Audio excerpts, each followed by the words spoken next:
Guys, welcome. Happy Wednesday morning. We have Dr. Marlene Siegel. We've had her before and she rocked it. She was one of our most, after like 4 years of doing this, her live blood analysis, and it's in the guide section if you ever want to watch it, rocked our world. We loved it. And I'm so excited to have you back. You are in Florida, you run Pasco Veterinarian Clinic, and you have this dream to do these animal spas. And I can't wait to hear what you're doing and about these 6 detox pathways. Thank you for joining us today. You're very, very welcome. So there is a big mission out there. We really can see our world is going very topsy-turvy. And I think it's more important now than ever to be empowered to really take your health back into your own hands. And of course, the health of your pets and the health of the planet. We're not isolated from anything. We need to be talking global here. How do we keep our world safe? And that's by the habits and choices that we make. Absolutely. I'm excited that you're excited about this. And you even said that most diseases will be antibiotic resistant by Yeah. 15 years. Let And me go ahead. I'm going to share my screen just so we can kind of keep in context here. that's flat out terrifying. Yeah. Like the average person does not understand. Can you see my screen okay? Yes, you can enlarge it if you want I to am doing present it it. right. Yeah. Okay, there we go. All right. So, we started our conversation talking about how important it is to take control over your own health, but that doesn't mean you have to be a lone warrior on an island by yourself. This is really an integrative approach. And what that means is that we take all the resources that we have available, Eastern, Western, team builders. We're talking about communities that are working together to support each other. And it's not about any group that's doing right or wrong. It's about what can we work towards together to have a healthier life for ourselves, our two-legged children, our four-legged children, and the planet. It's really this bigger conversation that we all have to stop and be accountable for what our own actions are. What are we thinking? What are we doing? And is it supporting the world that we want to have? So really it's we've been trained to think in a broke care mentality. We go along and do our lives until something goes wrong. But we really need to change that paradigm shift to become more of a health care minded society. And that means that we have to learn what are the choices that we're making for ourselves, our two-legged, our four-legged, and the planet that is affecting the overall global health of all of it. We have never seen rates of dis-ease like we are today. In fact, I feel bad for my colleagues that are only trained in an allopathic world because the complexity of disease today is so much more complex than it was 40 years ago. And I started practicing 40 years ago. We dealt with vomiting, diarrhea, and flea allergy. I mean, we just didn't have a lot of complex diseases. Cancer, I saw 1 or 2 cancers a year. So now we're talking about cancer rates alone in dogs are 1 out of 1.65. And I think that's higher now. This was a 10-year-old statistic. Cancer rates in cats, they say 1 out of 3, guaranteed that is highly underreported. But when you include obesity, autoimmune disease, osteoarthritis, allergies, and gastrointestinal diseases, blow up the chat, guys. Let's hear, do any of your beloved fur babies that you are guardians of, do they have any of these conditions? It doesn't have to be chronic yet, but it will move into chronic. And it's almost 100% of the animals that we see, age irrelevant, are showing up with health conditions. What's more alarming is that their life expectancy has gone down by 7 years. So with all this modern technology, with all of the stuff that we're supposed to have in the modern world, we are actually going the wrong direction in the world of longevity. We are going to shorter lifestyles. And then you mentioned the antibiotic resistance. This was published by the AMA, the American Medical Association, that there will not be the use of antibiotics in the next 10 to 15 years. It was 20 years when I started talking about this, but I've been talking about it for a while now because of the level of antibiotic resistance. In fact, when I had to renew my license, we do that every 3 years. we actually had to do training to not just dispense antibiotics without a reason for, and especially in the livestock industry, because in the livestock industry, if we're putting antibiotics into those animals, guys, you're eating that. So now that antibiotic resistance is coming through to our bodies because you're consuming those byproducts. So it is really, really a big deal. And I still rarely in my clinic, because most of my clients are more conscientious, but every once in a while we'll have somebody come in and they go, oh, well, can I just have an antibiotic? And in fact, you can look at the 1-star review from Justin. And he was that client who just didn't want to fix anything. He didn't want to make his animals really better. He just wanted the antibiotic and go on his merry way. So yes, there are still people that think that antibiotics treat everything, and they don't. They have a very limited spectrum, actually, of just bacteria. And now we're even losing that. So it's super important that we use other modalities that are safer and more effective. And they are many out there. I have to show you this. It's really gross, guys. So if you're grossed out by things, close your eyes. But I want to show you this little puppy who was given an antibiotic. And the first time she didn't have a reaction. The second time she started having a reaction, and there's a condition called toxic epidermal necrosis. And I think that's what this dog had, but she basically had a severe reaction to the antibiotic, and it literally caused the skin all around her eyes to rot off. So I worked with her My and gosh. got her all the way back to this point. And then I called in plastic surgeons to redevelop her eyelids. But very sadly, she developed a little bit of a cold right before surgery, and they insisted that I put her on an antibiotic. And against my best judgment, I did. And she blew into this full-blown autoimmune disease, and she passed away 4 days later. No. It was a rock and a hard Oh, place because she didn't have eyelids. And so she was going to have this constant problem with her eyes drying out because she couldn't blink and spread the tears. So it was definitely a difficult decision, but ultimately it broke my heart. And I use her to help people understand that antibiotics aren't innocuous. They come at a price. And if God forbid you're the individual that has an allergic reaction, or your pet, this doesn't happen very often, but it does happen. So I don't want people to go out there and go, oh, I or my child or my 4-legged child, I don't feel good. Give me an antibiotic. That is not the answer. The answer is addressing the root cause of your disease. Another paradigm shift that I want everybody to do. My new motto is live to 20 and beyond. Do you remember Roger Bannister, the guy that broke the 4-minute mile?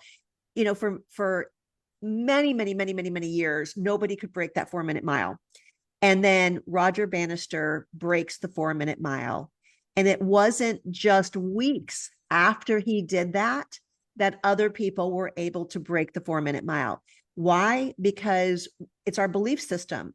If you believe that you can do something, you will do it. If you don't believe you can do it, if you think it's an impossible goal, it will be. So here is Cream Puff in the World Guinness Book of Records in 2010.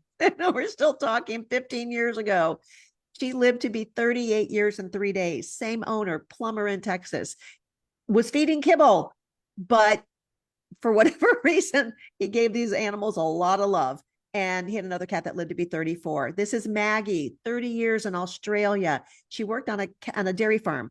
Her owner said that she did high intensity exercise every day, intermittent fasting on her own. He did feed a kibble diet, but she had a lot of real food. She had placentas and raw milk. So 30 years. There you go. Bobby, 31. I believe he transitioned at 31. I don't know much about his history. And then this is Echo, who transitioned at 23. I want you to see the vibrance in his eyes, the coat condition. There's no muscle wasting. He was my cat, so I know his age. And he was a raw eater from the time that he turned about 8 or 10 years old. So he lived an amazingly vibrant life, and he transitioned at 23.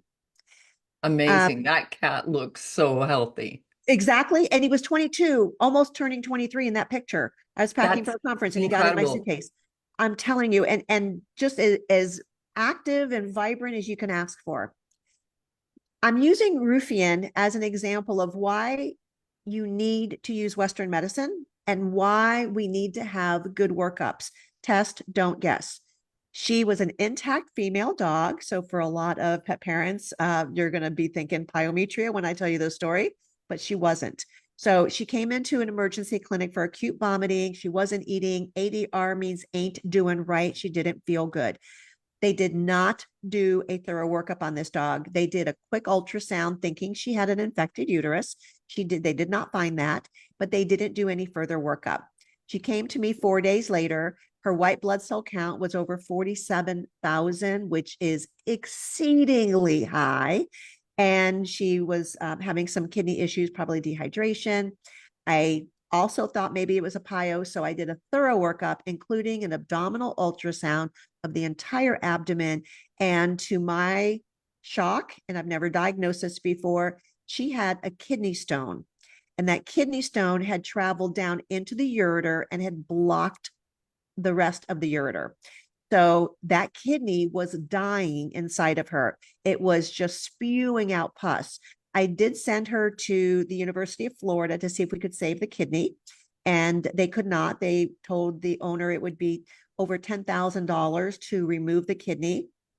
They couldn't afford that. So she came back to me and I removed the kidney. And to this day, that was the hardest surgery I ever did, but she did fabulous afterwards. In fact, when I opened her up, the pus coming out, it would look like a fountain. It was under so much pressure. And so I knew all that pus was going to create peritonitis, pancreatitis. It was a mess. And through ozone lavaging in her abdomen and intensive therapies, we were able to send this dog home 4 days later, fully recovered. And this is another dog. Again, I want to give you some examples about why you need to test, don't guess. She came in limping on her front leg. Because I'm a test, don't guess kind of girl, we did x-rays to see what was going on. And she had an entire chest full of cancer. But because this client was proactive and did not want to give up on this dog, we were able to extend her quality of life for an entire year longer. Amazing. And she did really, really well. But she was already 14 and she transitioned at 15, but not from cancer. How cool is that? Wow. This was another dog that also came in for limping on the rear leg. And when we did the x-rays, I saw something that caught my attention. And there was these 3 huge tumors in the abdomen.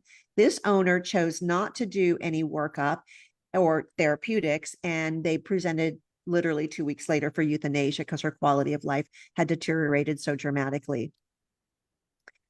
And this one was a more recent case. A dog came in limping, 6-year-old male Rottweiler. And when I did the x-ray of the shoulder, there was no bone left. All where those arrows are pointing is an osteosarcoma. So this tumor had been growing longer than the week or 2 that they reported he wasn't walking on his leg. It had become more of an acute injury, but that was super advanced disease. And because we got an answer quickly, we were able to help the owners make whatever decision that they had needed to make. So I hope those are great examples for you to keep in mind that when a problem arises, go to a veterinarian who will help you get a good diagnosis. And that way you know what you're dealing with. Because if I would have given that dog pain medications and non-steroidal anti-inflammatories, it wasn't going to do any good. And that dog would have suffered a longer period of time with a wasted wrong diagnosis. All right, now I want to share with you my 6 keys to health and healing. You can download this as a PDF, guys, at holistichealingvet.com. It's free. I want this to be your Bible. So step number 1, we have to stop doing the things that are causing the problem. So we have to stop the pollution. And that is learning about species appropriate diet. What we're feeding is one of the most important things that we could do to help improve their health. The type of water that we're giving these animals, do not use tap water. It is loaded with over 85,000 toxins. And then we have to look at the environment. What is touching their skin? What is the air quality? What is the laundry soaps that you're using? What are your house cleaning products? Because all of that is affecting the pet. And then the electromagnetic pollution.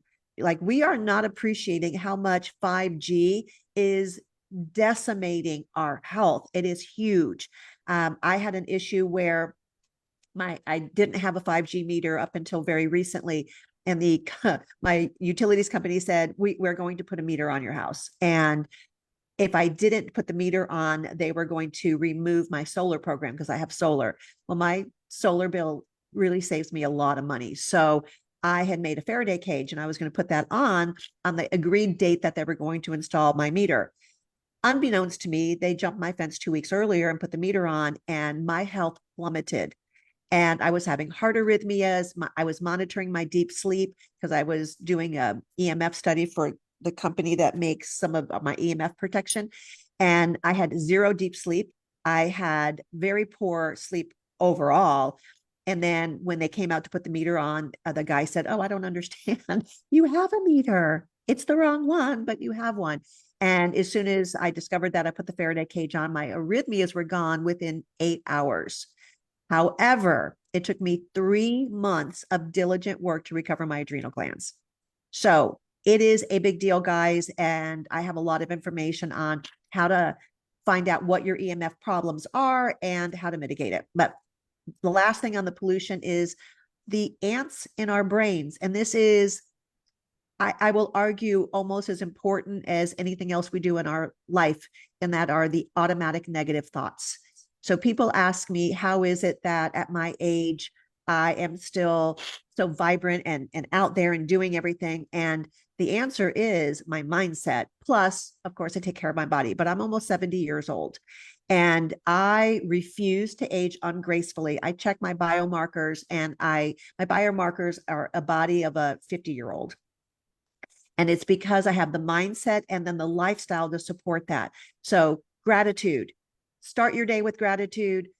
Think about things you're grateful for throughout the day, and end your day with gratitude, because you are producing neurotransmitters that are affecting the animal because they entrain to our energy. So when you're thinking negative thoughts or you're having stressful experiences, that is causing you to make these neurotransmitters that are telling your cells there's danger out there. And we'll talk about the mitochondria in a minute and what that means to them.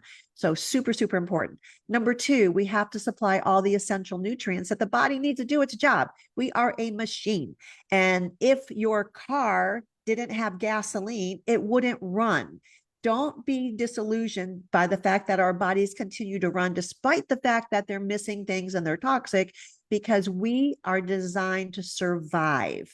And that means that our body will try to adapt as long as it can to less than perfect circumstances. However, at some point, it's going to give up because it's going, "Oh gosh, I've been holding out and it's not getting better." And now you see dis-ease starting to happen.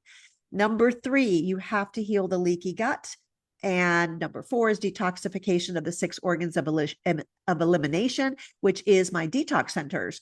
And the reason why I realized that we have to have detox centers is because most people don't know how to detox. And if you start treating something like the C word and you start killing abnormal cells and they don't have a place to go, you are going to get more sick, or you're going to make your pet more sick. So super important that we understand detoxification. Number five is the mitochondria. We have to have mitochondria to run our body. And if they are in cell danger response mode, if they're not responding because they think the mothership is going down, then you won't have the energy to run your body, and you won't have the communication between them and the microbiome to be able to know what is being turned on and turned off.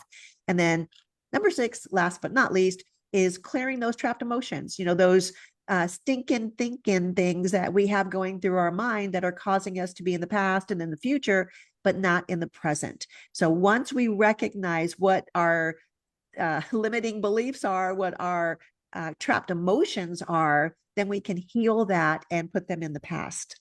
Any questions so far, Poppy? Yeah, Dr. Marlene, thank you for that. So the healing the gut versus the detoxification, I kind of feel like they're two of the same thing, but I No, guess they're I not. have to rethink that because they aren't. And so you would obviously heal the gut first because nothing else will work prior to that. Your Exactly. detox. So Okay. yeah, so leaky gut, we have a permeability membrane. It's like a piece of cheesecloth that lines our entire intestinal tract. And its job is to separate the outside world, what's running through that tract. Because remember, your mouth is open to the outside world, your anus is open to the outside world. And then you have this tube, tortuous as it may be, a tube that runs between here and your butt. And that is still connected to the outside world.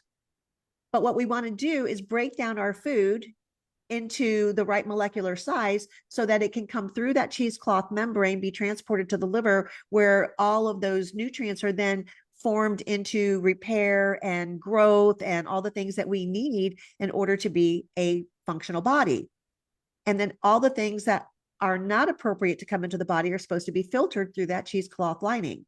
Well, imagine if this is my tight junction and it's not watertight. I could put water through there. But if I damage it and now I have a gap, then things that are not allowed to come in previously because the hole wasn't big enough to let it in, now there's a gap and big things can come through. That enters the bloodstream, goes to the liver, and Mr. Liver, who has many, many jobs, one of them is to get rid of the invader. So all Mr. Liver sees is there's foreign material coming into the body. It shouldn't be there. We need to mount an inflammatory response to get rid of that invader. And it's the right thing to do. But the problem is in our modern world, it never turns off. So we're constantly having this inflammatory response over and over and over. It's every bite of every piece of kibble. It's the constant stress that we're under that's constantly producing cortisone. All of these things are damaging the gut lining and allowing things to come into the body, which then trigger the inflammatory response. The inflammatory response, inflammation, is the root cause of all dis-ease. So, it ties together. But detoxification is the cleaning of the organs of elimination, which are the kidney, the colon, the lungs, the liver, the skin, and the lymphatics / fascia. All of that are the organs of elimination. Okay, clear? Clear. Thank Wow, you. this is a master class. You guys are really in for a treat. Okay, I am going to make medicine so easy for you guys. This is how simple it gets. Throw out the textbooks. We're dealing with a deficiency. This is a definition of disease. A deficiency of essential nutrients. Those are the nutrients the body cannot manufacture in sufficient quantities on its own. We have to eat it in our diet. But if it's not in the food, then you're not eating it. And we all know that the farming practices have not been sustainable. It's not regenerative. So the foods that we're eating is nutrient depleted. The cows that are out on feedlots are not being fed a balanced diet. They're not out in the sun. So they're going to be nutrient depleted. So whoever's eating either the plants or the meat is going to be nutrient depleted.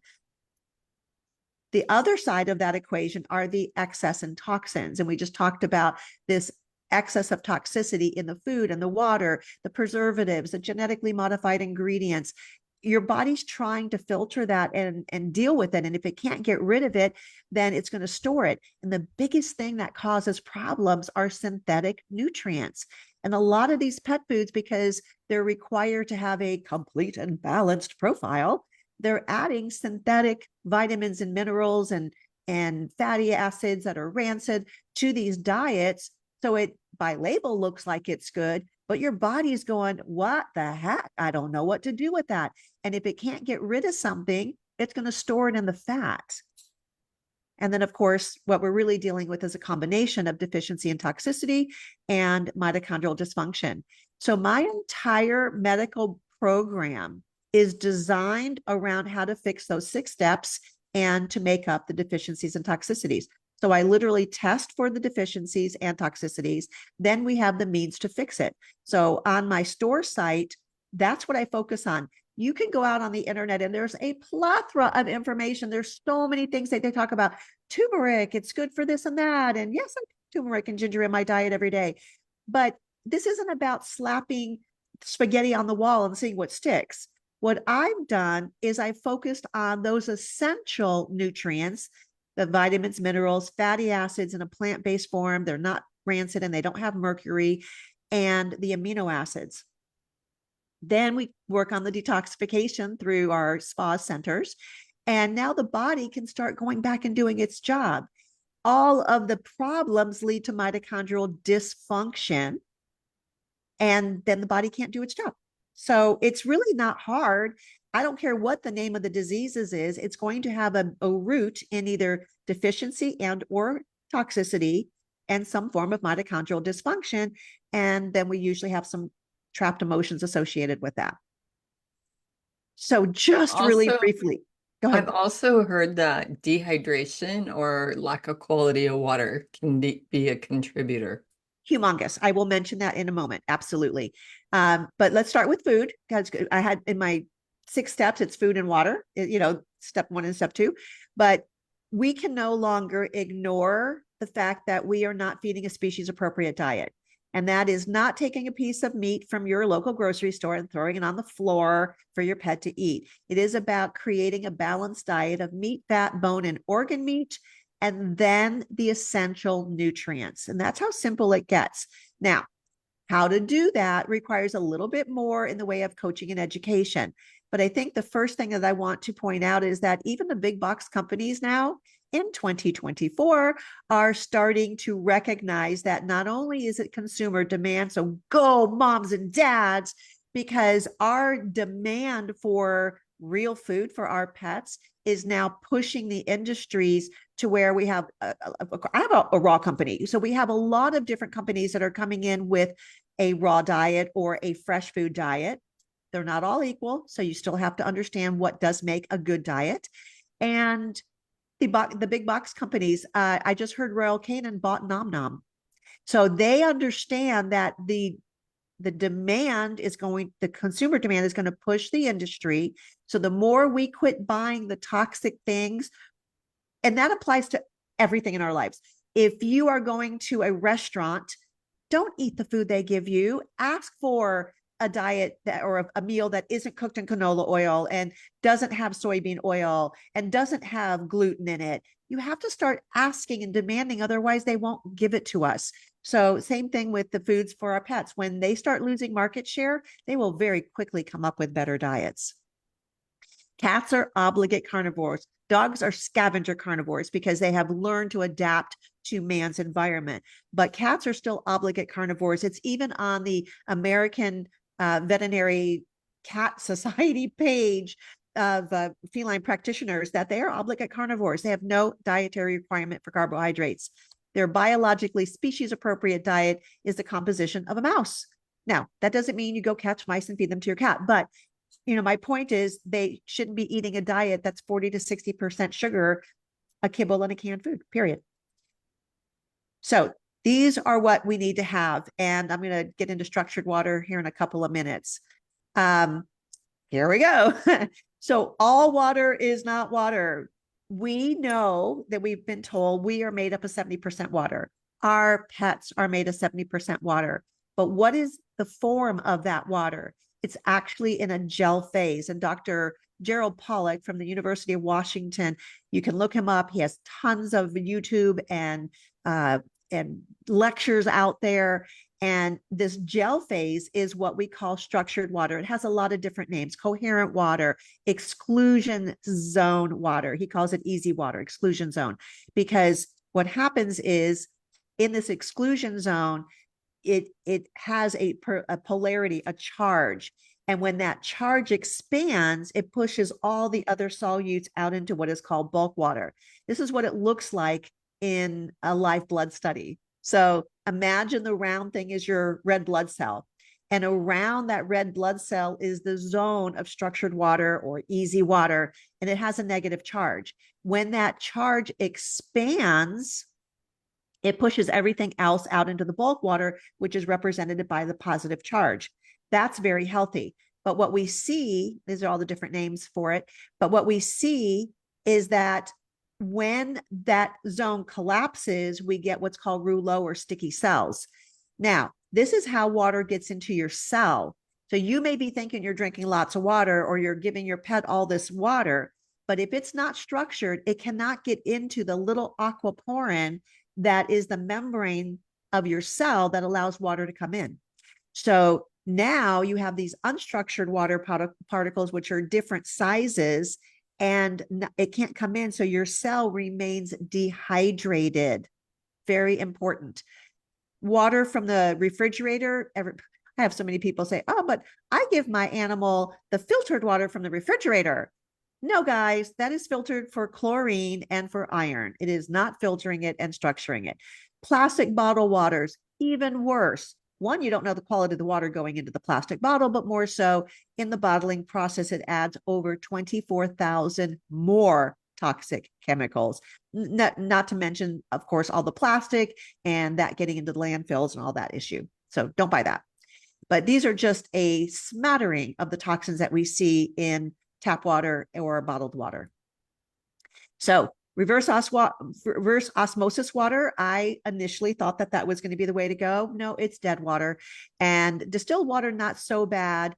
But really what we want to have is highly filtered, structured water. And in my perfect world, it would have hydrogen in it as well. Okay. And if anybody wants resources, please just email me or however you want to contact me, and I'll give you resources for that. All right. The fascia. Everything that is space in our body is actually fascia. We call it the Cinderella tissue because it was ignored for so long. It was misunderstood. But everything in between all of our cells, our muscles, our bones is made up of fascia. It is the communication highway that everything travels through, and including and it's made up of structured water. So everything happens through the fascia. The mitochondria communicate with the entire biome of the body through this structured fascia. If there is a problem in there, then communication breaks down. It'd be like the military squad that goes out into the forest, but their communication gets cut off. They don't know what to do. They can't get back to central command. So now they're going to do whatever they can do to survive. And that's what cancer does. It has lost communication with the rest of the body, and it's just out there doing its own rogue thing. So molecular hydrogen comes into play because as the positive charge, it's the first element on the periodic chart, it donates a positive electron. A free radical is an OH minus. Hydrogen is 2 pluses. In our old world, in the less modern world, people ate a diet that had enough antioxidants to meet the amount of oxidative damage. That oxidative radical is the OH minus. That's what we're talking about. We want to neutralize the OH minus. We, in today's modern world, could not eat enough bananas and antioxidant foods to be able to accomplish that. So for me, the use of molecular hydrogen is an integral part of our ability to combat that high amount of oxidative stress. So that's what I would suggest people do. And there's many ways that we can go about doing that. Again, bigger conversation, contact me for more details. The machine that I use uses a reaction with magnesium, and we're all magnesium depleted too. So this is a beautiful thing, but basically it's just representing that when you take magnesium and react it with water, it makes molecular hydrogen as a byproduct, and that helps us to reduce the oxidative stress. This is the live blood. We're going to do just a really quickie on this. I do light field microscopy. Dark field is another form. They each have their own benefits. And what you're seeing is that the cells are individual. They're nice, round, and separated. But when that phase collapses and they are no longer able to have the polarity to keep themselves separated because that fourth phase of water has collapsed, this is what it looks like. And rouleau is the condition where the cells, that fourth phase collapses and the cells become sticky. And we were taught in vet school that this was normal in horses and cats. Absolutely not true. All right, just a quick case to show you that on the left is a cat. This is a live blood study. That blood looks like it's a mosaic of crystal chips. Right? It doesn't even look like blood. We used a PEMF device on the right. This was 1 hour. Oh, I'm sorry, that was the second treatment, second PEMF treatment. This was the fourth. And now we can actually see that the cells are separated. Why that's important is because when the cells can't separate, they can't do their job. They're supposed to pick up oxygen and deliver that to the body. And then they pick up waste material from the cell and deliver it outside the body. And if it can't do that, we become very toxic. This is one other area I really, really, really want to teach everybody. This is so important. And that's about the autonomic nervous system. The only state that we can heal is in a parasympathetic state. That's our rest, repair, digest, and detoxify. Our sympathetic state, we have to have that. We wouldn't have be here right now if our ancestors weren't able to run away from danger and fight the lion, the saber-toothed tiger, right? The problem is that we are living a lifestyle today where we do nothing but stay in high sympathetic tone. And then the body's turned off. The teeter-totter is upside down and it can't do its job. So this is our modern life. We're sleep deprived. We wake up by an alarm clock. Most people eat some kind of a sugary, nasty breakfast. We have the stress of traffic and after school activity and processed foods and credit card and debt and staying up late at night and dealing with kids and husbands and spouses and then going to bed late at night because you just can't get it all done. And the ants in the brain, we've already talked about that. The automatic negative thoughts, extremely important to work on that. All of that leads to just representation of the parasympathetic nervous system being activated by the vagus nerve. Now we have a very healthy body. But when we activate the ventral root through excess stress and high sympathetic tone, in many people, this has been called the cell danger response mode. They get stuck here. And when they get stuck there, they can't heal. And it is a whole big problem in our world that people get stuck in this cell danger response mode. They can't make energy and they just stay very, very ill. And I have a friend of mine who has a wonderful program that deals with this for people that have nervous system dysregulation.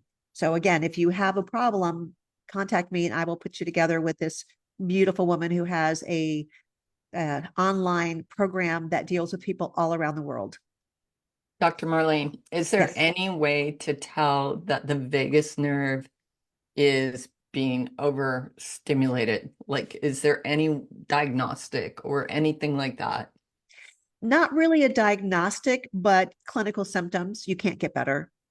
Yeah, you can't regulate, you can't get calm, you can't turn off the monkey mind. These are for people, but for animals, I don't know that I've ever talked about the cell danger response mode of animals getting stuck in there because there's no data to show that. There is in people.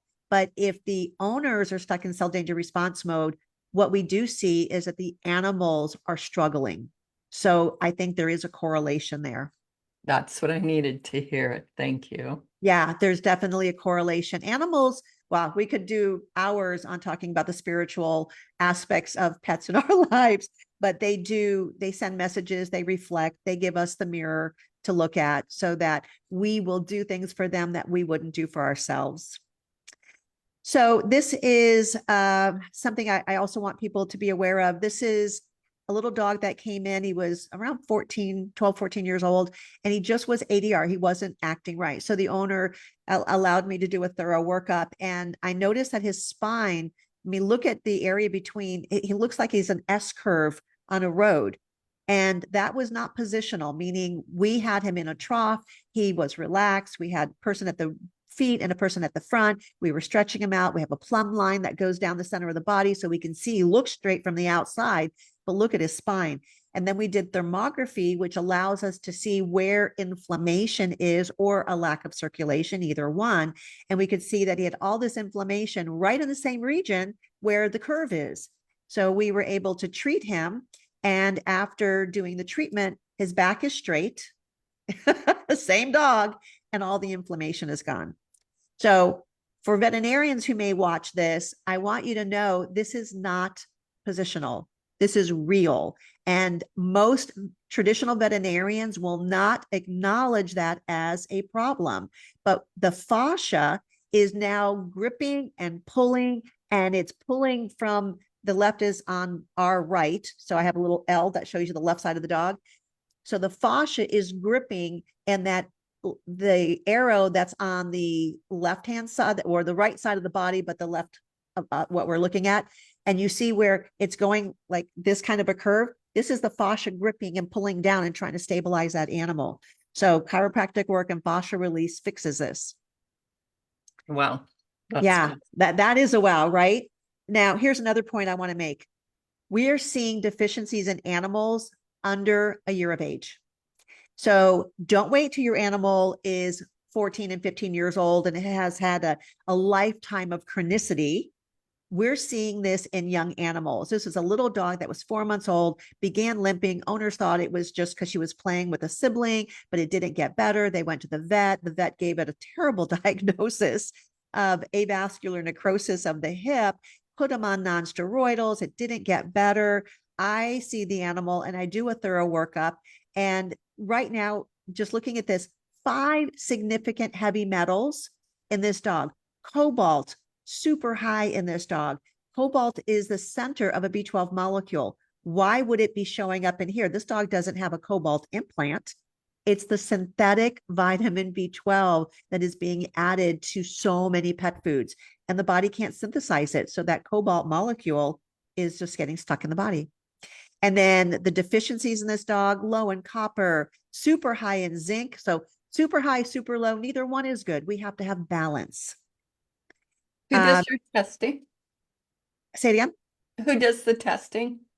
I use a couple of different labs, and again, I don't want it to be out there for perpetuity purposes. So contact me and I'll give you recommendations.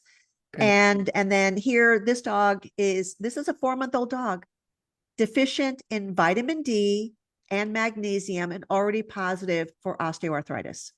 4 months of age. But now that we know this, we can intervene, we can make lifestyle changes and help this dog to thrive. And that's what we did.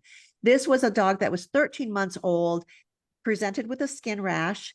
What would most doctors do? Antibiotics, immune suppressives, and I didn't. I did a thorough workup. This dog has almost no nutrients. Everything is in the low left-hand side, super deficient in everything. Zinc is so important in skin, gone.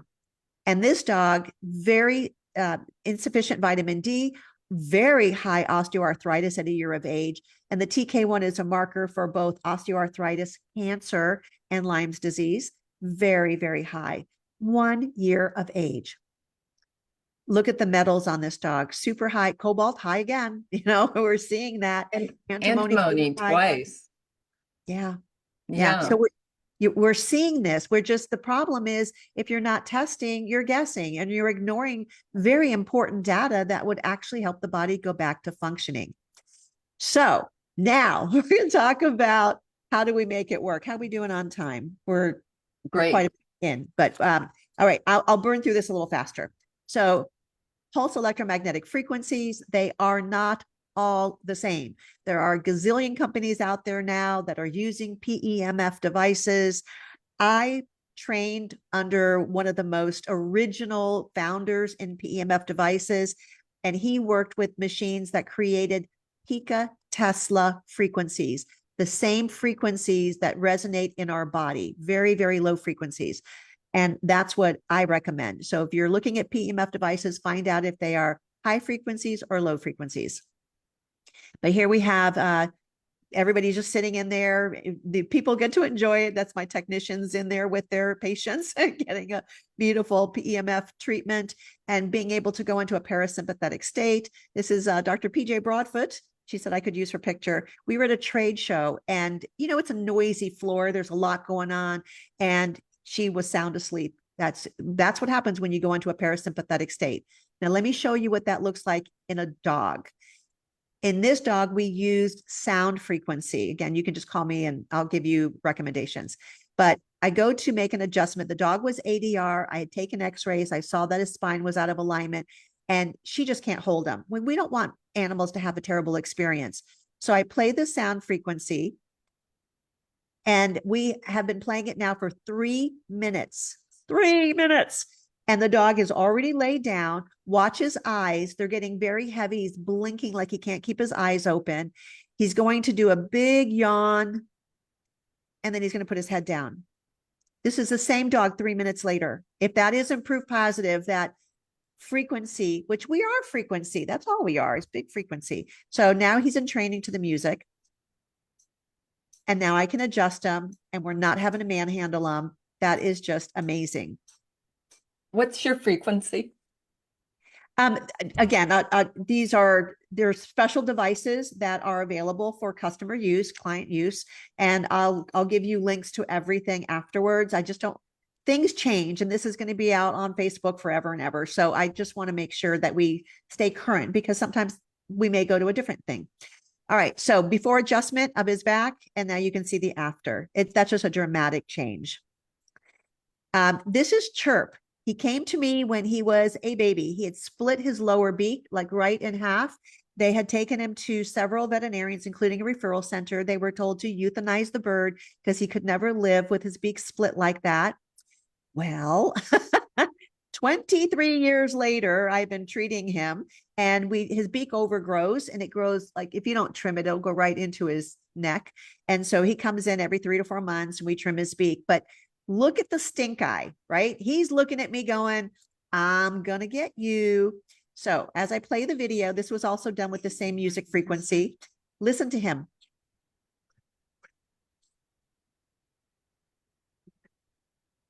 Can you appreciate how angry his squeaks are? We can't hear the squeaks. At You least I can't hear the can't. squeaks. He is really pissed. And his papa's going to put him back in the box because he keeps biting him. So we're just a couple minutes into the sound. I heard a little squeak there. Yeah. Oh man, he was just. All right. This is now after a couple of minutes. I've now trimmed his beak with just I'm one-handed, trimmed his beak, and now watch his reaction. Look at his eyes and look what he does. He's cooing at me, first of all. He puts his head down. He lets me pet him. He's lifting his wing because he wants me to pet him underneath the wing. He was high sympathetic tone when he came in. He is now parasympathetic. Wow. So important, because if we don't get to parasympathetic, look at that. He can't heal, right? And all the stress that leads to dis-ease. Marvelous. That's really cool. Yeah, these are some of the other frequency devices that I use, and vibration plates. This is a couple of snakes that came in, and the owner he had just bought them and he didn't think they were right. I did physical exams. I didn't see anything that I could identify as being abnormal. So I put them under the vibration plate with the frequency. And what was interesting is they curled up right underneath where the frequency was being concentrated. They curled up right underneath that. Amazing. Like they knew. Neat. They knew. EMF. I just want to briefly mention that we talked about how damaging EMF is. And there's a lot of products out there. A lot of them are really hard to know. Are they really doing anything? And I came across this company who was working with large farms and dairy farms and meat producing farms. And so we were introduced, and I did some studies for him. This is Dan, the owner of the company, on the left, and then Bruno and his papa on the right. And Dan's holding what he calls a tower or a conditioner. And all we did was point it at the dog's thymus for 10 minutes. Here is Bruno's blood, beforehand on the left. And you can see that they're kind of crinkly looking. There, a few of them are stuck together, but they're not really round. 10 minutes later, after just having the light tower on them, the cells are now separating and becoming more round. This is popcorn. Same thing. Alyssa is pointing the device, which is, it's steel plates with an emulsion on it. Basically what it's doing, it's taking incoherent light and it reflects off the plate and reflects back out as coherent light. And that's what our structured water needs, is coherent light. And that's why it's working, is because it's flooding the body with coherent light, restructuring the water in the body. So popcorn's blood before, dramatic difference after. And that was 10 minutes. And what is this, like, light tower? This is what helps the EMF? What it's doing is it's taking incoherent light, which is coming off of our fluorescent bulbs and EMF that's affecting light as it's changing. Because remember, this is all about frequency. And it takes that incoherent light, reflects off of the stainless steel plate, goes through this emulsion, and comes back out of that emulsion reflected off the stainless steel as coherent light. So basically, Marlene, you're I just, restructuring. Yeah, you're I, restructuring the body. I totally love how out of the box you think. Yeah. And we're just mimicking nature. That's the irony, is we're doing what nature is doing. We're just bringing it indoors, right? Because sometimes you may live in an area where you can't go outside. That's the best thing you can do, is go outside at different times of the day. You know, first thing in the morning when the sun is just coming up, get your hiney out of bed, get your pets, and go sit in the sun for a couple of minutes, because that turns, it affects your melatonin, it affects your pineal gland, just literally getting those frequencies of light in your eyes. This is all biohacking. This is just a cat before and after a 4-inch light tower. Okay, I don't remember what the next picture was, but apparently it's going to be gross. So here we go. Oh, it was me. we had this was hysterical. This is the universe setting you up to teach a story. So I'm working with these towers with Dan. We did a little seminar in my office, and it's 10 o'clock at night. We're getting ready to leave, and I look like a pack mule. I've got all my computer equipment. I'm getting ready to leave for Brazil in a couple of weeks. So I have all my stuff with me, and we're leaving the office, and I tripped off over a curb in the parking lot, and I planted on the asphalt. Well, I was not going to drop my computer. So the reason my knuckles got tore up is because I was still holding the computer in my hand. And when I fell, I went, across the parking lot. So there's my knee, there's my hand. Hurt. I almost passed out. The pain was so intense and so acute. Once I was able to breathe, I made it home. I can't make this up. On the right-hand side, I don't know if that's a video. Yes, it is. I took the tower and I'm just painting it. Like, I'm just reflecting light at my knee. I was in so much pain. Poppy, I can't lie. I can't make this up. In 1 minute, my pain was gone. I hadn't even laid. And what's the time frame between this bloody photo to this like really clean, healthy looking? This was the second day. I wanted to demonstrate what I did, but I did it when it was all bloody. I couldn't touch it. It was so painful. It was all I could do to get my jeans off. It tore my jeans. So I did exactly what I'm doing on the right, on the left, without washing it. I just got the pain gone. Then once the pain was gone, the next morning, I went to work. I never swelled. I had no pain. I had no bruising. I mean, that's my knee 24 hours later. There's no bruising. And did you And there's ozone no flush swelling. that? Did I what? Ozone water flush I that? did. I did. I Yeah. cleaned it with ozone water. I soaked it in ozone. I did red and blue light laser therapy, never used antibiotics. And I was 72 hours, pretty much my skin was healed up. And like, here's my knuckles. There's a little bit of asphalt underneath my skin in here. But other than that, no pain, no problem. Yeah, I use light frequencies and crystals, fascia. I'm going to spend a couple seconds here on the fascia because, again, I think this is so important. We don't know much about fascia. If you are hearing it for the first time, you want to go on my website and look at my fascia decompression for your fur family course because it is amazing. I created this with Deanna Hansen, who is the guru of block therapy. She does fascia work with people. When I met her, I said, we have to do something for animals because we really need this.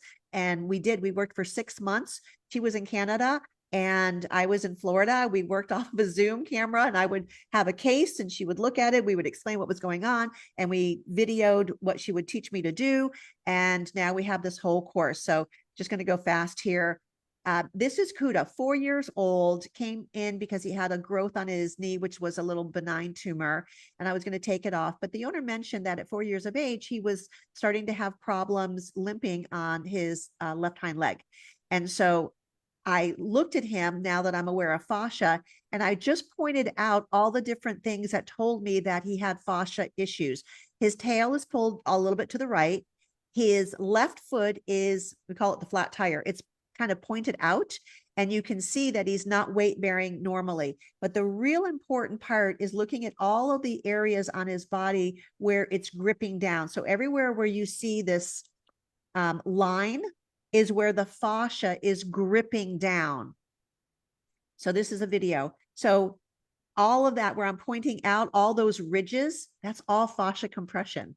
So the fascia is gripping down sort of like a mattress when you have your buttons and they staple the buttons down and it's pulling in on all these spots. That's what we're seeing. Look at all of that compression in here. And radiographically, we could actually see a little bit of spinal movement. His hair was ruffled in that knee area. And the owner said, "Oh, is that a problem?" And I said, "Yeah, that's the fascia that's constricting and causing the hair to go wonky." So here's his x-rays. On the lateral view, the one on the right, you don't see it as easily, but on the view on the left, you can just see that the spine has a little bit of a curve to it. And that's the fascia gripping. All right, I'm going to blow your minds, guys. And we may not make it through the whole presentation, but this is so important. So little Max came in because when he would walk, he would curve to the left. For 6 weeks, he couldn't walk straight. He didn't cry in pain, but you see how he's just kind of like, he looks like an inchworm just coming together. So when he came in, I took a picture of him. His tail is really pulled to the left. Here he is in my office at presentation. He starts to walk and then all of a sudden he spasms and it happens again. So we did x-rays, and on this view, you can't see it as well, but on this one you can, because you can see where between the arrows, there's a little bit of a curve. And now he's on the table being held. So if I would have taken it when he was cramping, he would have been in an L. But here you can just see that the fascia is still gripping and it's trying to pull that muscle in. And then this was just showing how every time I adjusted this point, it caused his tail to pull further and further over to the left. And then I have just now done a chiropractic adjustment, and he's starting to do this non-shock. This is how they integrate energy. Sometimes horses will yawn, but dogs typically will do this shaking. So he's integrating all this work that I just did into him. Now he's still going to have a little bit of a spasm, but you'll see after this next section here, he'll do it, but it's not as bad. So we've made a little bit of progress with just the chiropractic adjustment. Come on, Max, you do it. We don't have all day. Okay, see that little bit of a little bit, not bad. This is some of the fascia work. Watch on the left, his left hind leg is up and it's going to drop. I'm just using his gravity. There, see it just dropped down? Now, I only showed you the end of the video. And then we did a few different positions for him. This is him 6 hours later. His tail is now in the center of his body. Wait for it. Here he is. Still integrating 6 hours later. Back and forth, back and forth. He's no longer an L. That's amazing. Isn't that amazing? No drugs, no drugs, just chiropractic and fascia. Okay, I'm going to burn through these really quick. Ozone, we could spend days on ozone. I think it's one of the most fabulous pieces of technology that we can integrate into our health. Our bodies make ozone. We do it through rectal insufflation, topically, intravenously. But I want to show you that it really makes a difference even when you give it rectally. So there's a live blood on the left. All the cells are stuck together. They're not even moving. They're just literally clumped there. On the right is 10 minutes after I gave rectal ozone. Same animal. You can't deny that change. I have a That was hummingbird. absorbed rectally, right? Whoops, sorry. I have a hummingbird and I've never done it to myself, and I've always been tempted. I'm sure you do treat yourself. But this makes the FDA is coming down really, really hard on ozone. So I'm going to not comment on that. But I think we all have a degree of intelligence and common sense. And I think this is a time where we need to use our common sense and become that empowered pet parent or that empowered person and start really learning. The first thing I would do, and I am going to unashamedly plug my course, because we have to start with education. If you guys don't understand what you're doing, you're going to not use the tools as effectively. I have so many practitioners come up to me. I lecture all over the world, and they say, we're using ozone and we're not getting the same effects that you do. It's because you don't know how to use it as a tool in the toolkit. Okay, there's no magic bullet, guys. I was taught steroids were the magic bullet, literally told that in vet school. All veterinarians have heard that. There is no magic bullet. It is a lifestyle, and this is a part of a lifestyle that helps us to be healthy. But you go back to those 6 steps. So when you take the course and you really understand how to implement this, I will hold your hand through it. We offer consultation services. We want to be a community where we really take our health back. Dr. Marlene, do you include horses in that course? It doesn't specifically talk about horses, and that's not my area of expertise, even though I have horses and I treat my horses, but I can certainly help people to apply.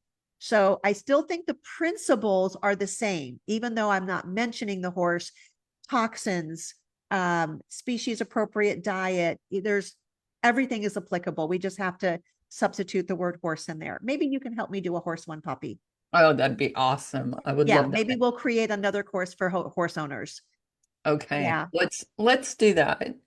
I would love that. Do you do this with all your horses? The PEMF and all of your like wave light therapy and Yeah.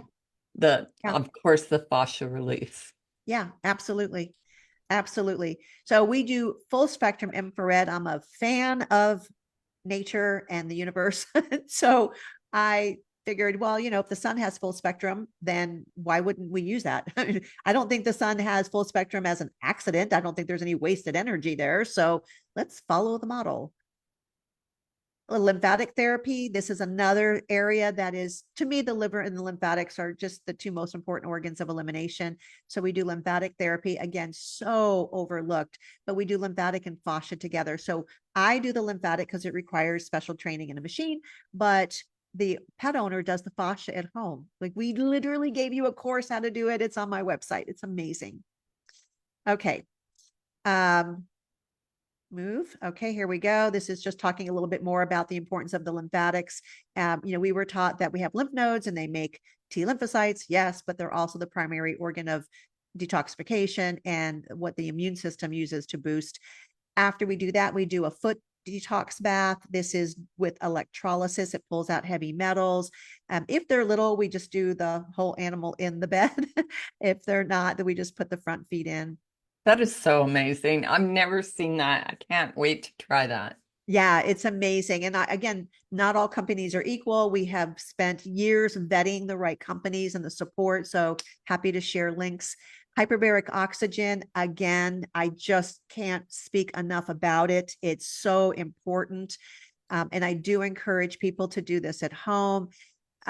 This is the diet and the microbiome. These are the essential things that you have to have. Take a screenshot, play this video back. But these are the things that are foundational to our health. And we got to make sure that we implement them. Tony Robbins, the number one reason for failure is a lack of resourcefulness. My long story of how I even got into this was trying to heal my own horse after she saved my daughter's life. And I was told by veterinarians, they meant well, that there was nothing more they could do, could put her out to a pasture, could put her down. And it was that prompted me to move into the integrated world. And I made a promise that I would never, ever, ever utter the words to a client, there's nothing more that can be done. And the little dog that I started with, when I saw that puppy, I was tempted, and then I had to stop, and I took a deep breath and I said, I made a commitment and I am not going to go back on it now. I will try. And I did. And I got that puppy. It was an arduous work to get that puppy to where I had her. But it proved a lack of resourcefulness is all that we're fighting against. So my trainings for veterinarians is all about teaching them how to incorporate more resourcefulness into their practice, because we all want our patients to do better. Nobody wants to have failures and relapses and then have to use euthanasia as a last resort. None of us want to do that. It's all about quality of life and longevity. And we have the resources. We just have to learn where they are. Some people will only love you if you fit into their box. I will tell you, please go to my Google reviews and look at those 1-star reviews, because it is the people who are angry, who want to blame and shame and tell you that you're terrible.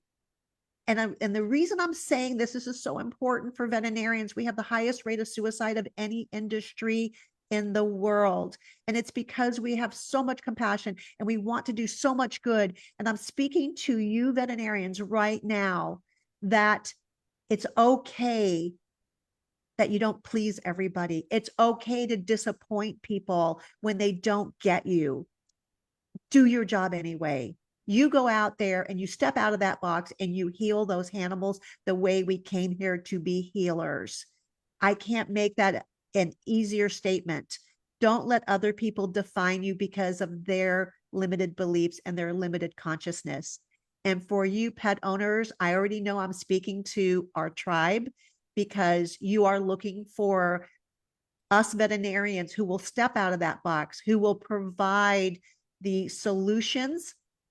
Doesn't mean these animals are going to live forever. None of us are going to live forever. We all have an exit strategy. But can we improve the quality of our life? Absolutely, by following those 6 steps. Can we live a longer, healthier life? Absolutely, by following those 6 steps. So I'm going to end here with the expression of gratitude that you all have stayed with us, that you've listened. And I trust that you are going to take at least one element from this talk. I put my heart and soul into it. Take one element and start to implement, then come back and take another. Maybe it starts with the 6-step PDF. Maybe it starts with taking a course. Whatever it is, take that first step. That's my superpower. I believe everything happens for my highest and best good. I live that life. And as I am about to turn 70, 70, I am happier and healthier than I have ever been in my entire life. And I intend on moving into 120 and beyond with vibrance. And this is just all, not even all of the things that I'm doing, but it gives you a smattering of ways to get in contact with me. All right, Poppy, I think I went a little bit over my time, my dear. Hold on. And you're But gonna No, something that was else. amazing. You're always amazing. I love Thank what you have you. to say. It's so inspiring. I'm going to be 60 in 2 days. So I can't wait to implement some of this. And I have one question. Do you do infrared on animals? I know you have like all these little spa things at your place. Yeah, no, that's what that pad was. The slide where I did infrared, we have it in handheld lasers. We have it in pads. We have it in saunas. Yeah, I use it So in a you're lot not of ways. putting them in those little saunas with their heads out. No, some people will, but we have walk-in saunas. No, I think the easiest way to do the infrared is on the pad, where the animals actually like it. They go over and lay down. But I'm even using light therapy intravenously. I've So seen that. I have yeah, seen that. yeah. And I I would love to talk about that more. I know we can. Like all these amazing topics. It's just overwhelming and beautiful.